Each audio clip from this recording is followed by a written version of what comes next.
प्राचीन पाटलिपुत्र में मणिभद्र नामक एक धनी महाजन रहता था। वो बहुत ही दानवीर था, परंतु धीरे धीरे उसकी संपत्ति कम होने लगी। समाज में उसका मान घट गया और उसे चिंता ने घेर लिया। धन के बिना तो समाज में मेरा कोई मान नहीं। जब से व्यापार में घाटा हुआ है, लोग मुझे देखकर नजरें फेरने लगे हैं। ऐसा लगता है कि अब मेरे जीवन का कोई उद्देश्य नहीं रहा। देखो, मणिभद्र अब कितना परेशान दिखता है। कभी ये पूरे शहर का सबसे अमीर आदमी हुआ करता था। हाँ, समय का खेल है, आज वो संकट में है। उसका सारा धन खत्म हो गया और अब उसे गांव जाना पड़ा। बहुत समय के बाद उसे नींद आती है। मणिभद्र, मैं तुम्हारे संकट को समझता हूँ। कल सुबह जब मैं फिर आऊँगा, तुम मुझ पर लाठी से वार करना। जैसे ही मैं मरूंगा, मैं सोने में बदल जाऊंगा।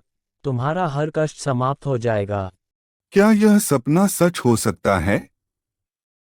अगर वह संत फिर आया और मैंने उस पर वार किया, तो क्या वह सच में सोने में बदल जाएगा? अगली सुबह मणिभद्र घबराहट और उम्मीद के बीच झूल रहा था। वो सोच में था कि क्या सपना सच हो सकता है। क्या यह सही है? क्या मैं सच में उस संत पर वार करूं? अगर वह सोने में न बदला तो? भिक्षा दे दो, भिक्षा दे दो। मणिभद्र हिम्मत करके साधु को मारता है। मणिभद्र का संदेह अब जाता रहा। उसने देखा कि भिक्षु सचमुच सोने में बदल गया है। यह सचमुच चमत्कार है। अब मेरी सारी परेशानियां खत्म हो गई हैं।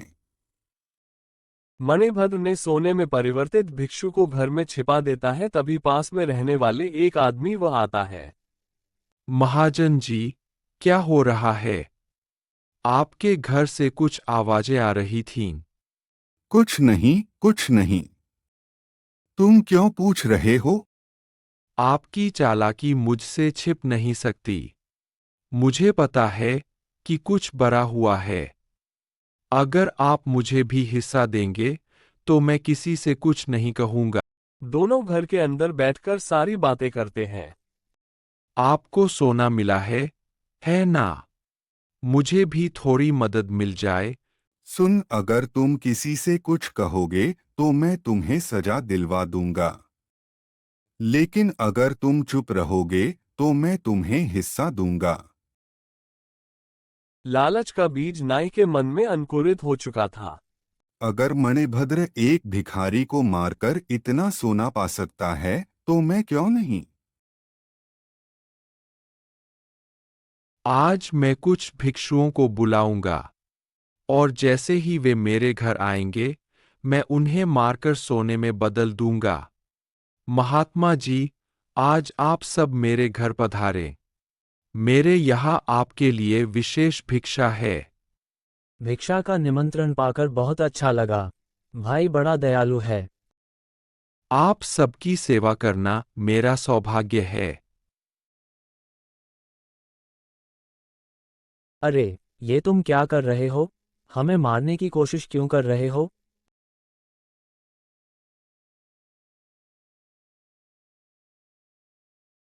तुम लोग सोने में क्यों नहीं बदल रहे? यह कैसे हो सकता है? क्या हो रहा है? इसने भिक्षुओं पर हमला कर दिया। इसे राजा के सामने पेश करो। इसने निर्दोषों पर हमला किया है। मुझसे बहुत बड़ी गलती हो गई। मैं लालच में अंधा हो गया था।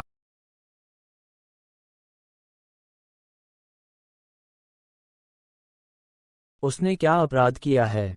इसने निर्दोषों पर हमला किया है। मुझसे बहुत बड़ी गलती हो गई। मैं लालच में अंधा हो गया था। इसे मृत्यु दंड दिया जाता है। लालच का सदा विनाश में होता है। इस पंचतंत्र की कहानी से हमें सीख मिलती है कि बुद्धि और धैर्य से ही हर समस्या का समाधान होता है। लालच का अंत सदा बुरा होता है।